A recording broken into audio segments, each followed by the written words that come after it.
Hello and welcome to another episode of the Kid Stories Podcast. I'm Phil Bechtel. Be sure to check the show notes for links to 2 new podcasts I've begun publishing. I'm sure you'll enjoy Dungeon Crashers and Captain Max and the Starfighters. For now, let's get on to some shout-outs. Gardner drew a Russellkin from the Monster of the Week series. That was an awesome drawing, Gardner. I think if you were a character from the stories, you'd be a nature wizard who can talk to animals and insects and can make plants grow. Thanks for listening, Gardner. And Torin from Seattle drew a Thornshade from the Monster of the Week series. Awesome stuff, Torin. I think if you were a character from the stories, you'd be a magical weaponsmith who can make powerful magical items and weapons. Thanks for listening, Torin. Today's episode is the real story of Master Momo. This is Master Momo's Origin Story, Part 1. As a kid, Momo lived on a farm, not far from Cliffside City. He and his mom and dad worked the earth, growing all kinds of fruits and vegetables and then selling them at Cliffside. Their farm became quite successful, but their lives remained that of simple farmers. Eventually, they were able to donate some of their food to those in need. And so every month they traveled to the country hospital in the southern part of the valley down near the swamps. They loaded up a big wooden cart with all the food they could spare. They climbed on their bulls and made the trip. Momo enjoyed the journey. He liked getting off the farm for any reason. Not because he disliked farm life, but because he was getting older and had a strong sense of curiosity for the world around him. They reached the hospital, who were expecting them, and began to unload all the food. They had unloaded about half the food when a small group of rough-looking people showed up. Momo noticed they each carried weapons, and one wore a dark red robe with the hood pulled up. "Well, hello again, country hospital," said one of the people. "I'm back for that money y'all didn't have last time. Now we got places to be, so let's see it and we'll get out of your hair." The director of the hospital, a very old woman, approached the man. "I told you last time we don't have any money. We're a charity organization. We help people in need and we rely on donations to keep operating. We just don't have anything." The man, who Momo now realized was a bandit, turned to the cart of food they were all unloading. "Well, this here is just what I'm talking about," he said. "Donations just like this. Why, we'll go ahead and take the cart and all the food, and that'll do quite nice." No one said anything else. Momo looked around, shocked that these bandits were just going to walk off with their cart and bowls and food. But each one of these bandits had weapons, swords and clubs and knives, and who knows what the hooded person was capable of. Momo saw that it was helpless. As the bandits prepared the bowls in the wagon, a scraping sound came from the hospital. And it got louder and louder. Everyone turned to see an old woman in a hospital gown walking toward them.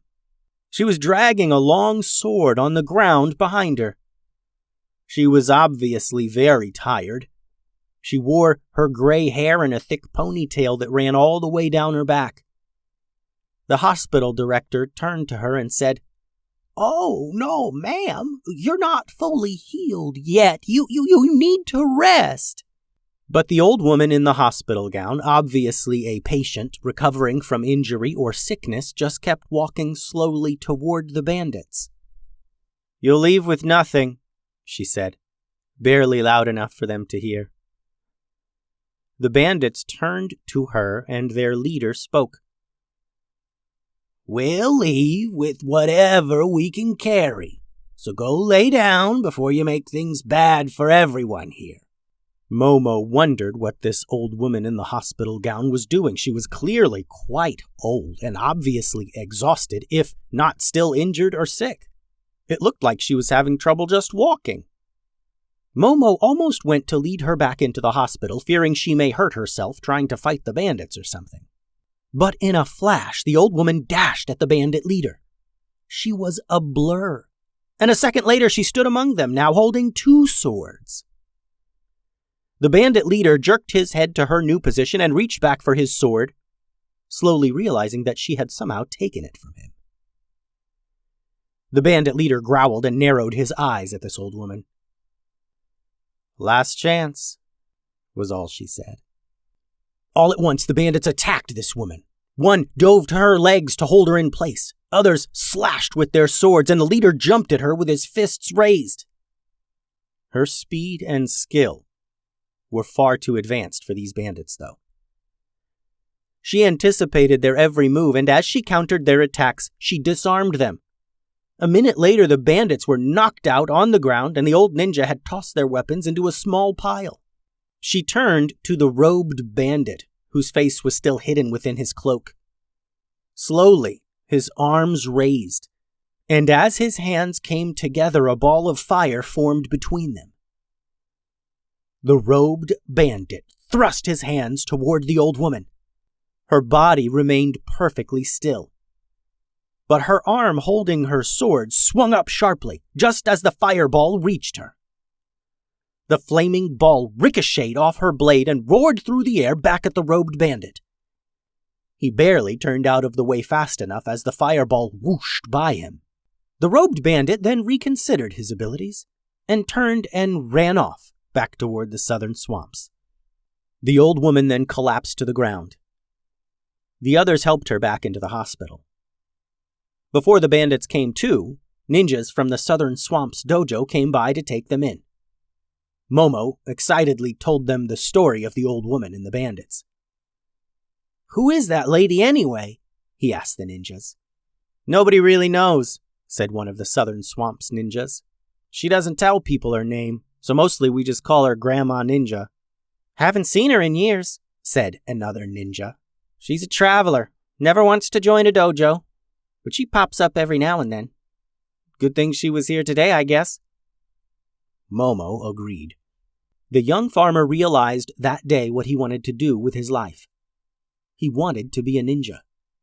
Momo thought about how to do this. He certainly couldn't roam the countryside fighting off bandits like Grandma Ninja. He needed to train. As he and his parents returned to their farm, Momo realized his next steps. He would try and join the Cliffside City Dojo. On their trips to sell food in Cliffside City, Momo had always seen the ninjas there. They patrolled the streets day and night. He made plans to visit the dojo on their next trip and begin his journey as a ninja. The end. Thanks for listening, friends.